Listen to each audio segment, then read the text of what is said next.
Hello everybody, I'm Mal Talbot. I'm back on the bank today with Gary Thorpe. Today we're going to tag him the Method Man. He's the 5-hour world match record holder with a massive 400 pounds plus of fish. He's a pace master, he's a pellet master.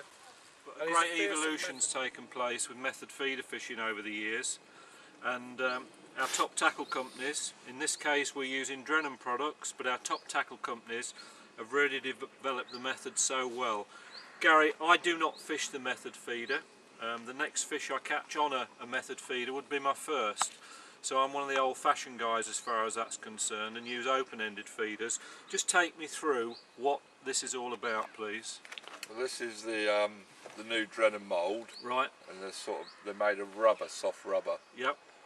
And it's revolutionised feeder fishing because anyone can do it now. You know, where people used to pack it on there, and you had to get the perfect you'd end up mould with to a big throw lump of ground bait on there. But now it's so easy. I'll show you this small one. Right.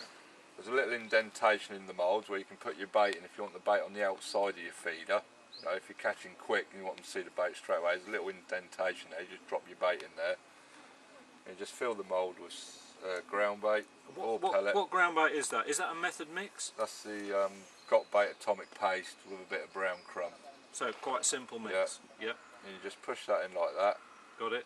You just flex that rubber like that, pull it out, and that's done. Wow. And you got the same size mould every time. Aerodynamic. And there's not a lot of moisture in that. No, quite dry. Now what you can do, with that ground bait though, when it's in the water, that doesn't actually stay on there, does it? No, that will dissolve in about 3 or 4 minutes. That one. If I'd knocked up on the bank, all the particles would have fizzed up, and there'd be bits falling off it, and the rud would have come straight on it. Right. So I knocked up the night before, so I got an inert mix.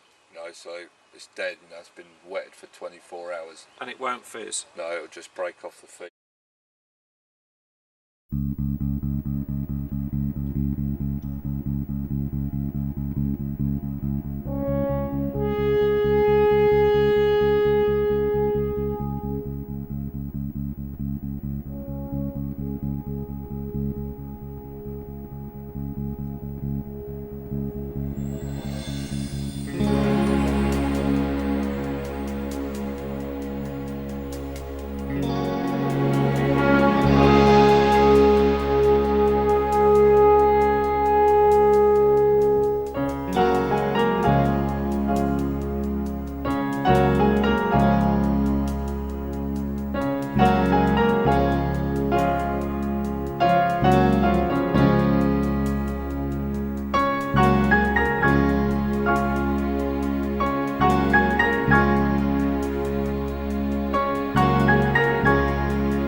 You're smiling, the whole world smiles with you. Well, pal, you're smiling because you caught some fish. Tell us a little bit more about this magic method of feeder fishing. Right, the feeders Yep, in line, yep. Drennan. Notice they've cut a vein out of there. Right. That's for, so your hook bait sits in there. That matches up with that hole in that feeder there, in the mould. Yep. So when that sits in there, because on a lot of feeders where them veins are, you push boilers in, they get wedged in the veins.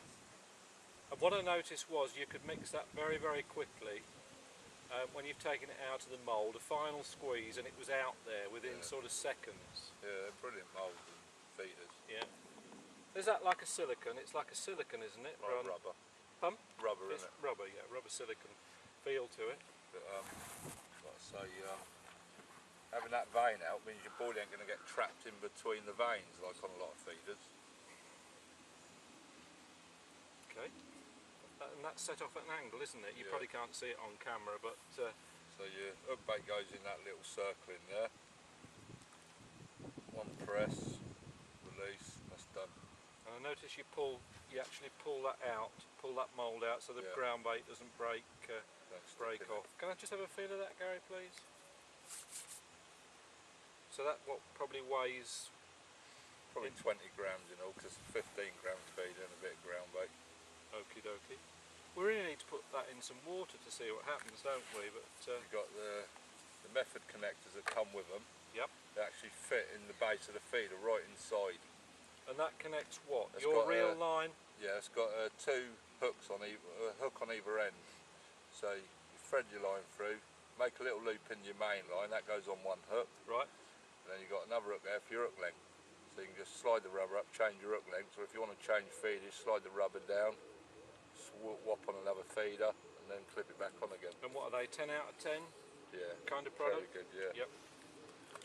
You've got the quick change beads, again for the quicker hook lengths. If you don't like to use the connectors, which I've got the set up on the bead today, Right.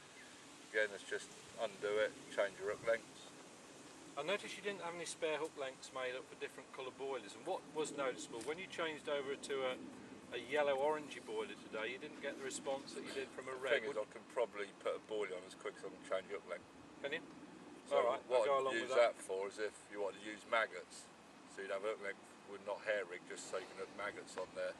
You know, so you can change over and put a maggot on, or you could have a hair rig with a band on for banded pellet.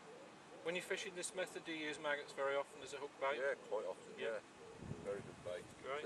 They're sort of going for the ground bait more than anything, and then they see the bait in there. Hooks, you need strong hooks for these big fish. Power air riggers or carp methods. I've had fish to over 20 pound on them carp methods now. And what size do you normally use on those, On Gary? a 10mm boilie, I'll use a size 14. So if you were learning this method, somebody going to shop first time, you pick up a size 14 hook. Yeah. And those are eyed, so what kind of hook? Knotless knot, Not the snot. corum spike. Yep. Another good feeder up, Barbara's feeders. Then the spikes come with that little tool. So you don't use a hair these days with a stop on? No, it's just, you can do, but it's just, again, it's slow and fiddly. Where that's attached to your line all the time, so you just push it through and it's done. It stays on all the time, where when you're using little dumbbells, a lot of the time they fall off, so you know, you're fiddling about finding little dumbbells and stuff like that. And Corum sell those, do they? Yeah. Any other manufacturers sell those? Not I know of, no. No. Okay, they must have a patent on those then. Right, and the mix is still, you're getting towards the end of it now, but the mix is still damp and still squeezable. Yeah. What does that smell of to you, Gary? It's obviously the carp like Sweet it. corn. It's sweet corn, is It's it? our got bait sweet corn paste, Yeah. with a bit of brown crumb. And you'd always use that paste for this? Well, since it's come out, I have, yeah, it's brilliant. Sticks in there fine. How much do you have to squeeze that down? Quite hard? A firm press? I just squeeze it, then the longer it'll take. Let's just have a quick look at that boilie setup again, Gary, on your rod. You've chose to use a manufacturer's rod today from the company Spro. Yeah. is it UK manufactured, do you know, or is it made in I'm not sure, no. Asia? Okay guys, so we'll probably get a close-up on this in a minute. It's as simple, or it looks to me quite simple, as that. I think the key thing to remember, and Gary he'd had a few problems today with line twist, the key thing to remember is a good strong line as your main line, and a reasonably good strong hook length. Do you always bury the hook bait, Gary? 9 times out of 10. You'll bury it? Yeah. See, the fish are straight on the ground bait, break the ground bait up, Find the hook bait. find the hook bait. Like I say, most of the commercials nowadays are all in line. That's all in line feeder fishing. Right. So that's why you have to use these inline feeders now. Yeah.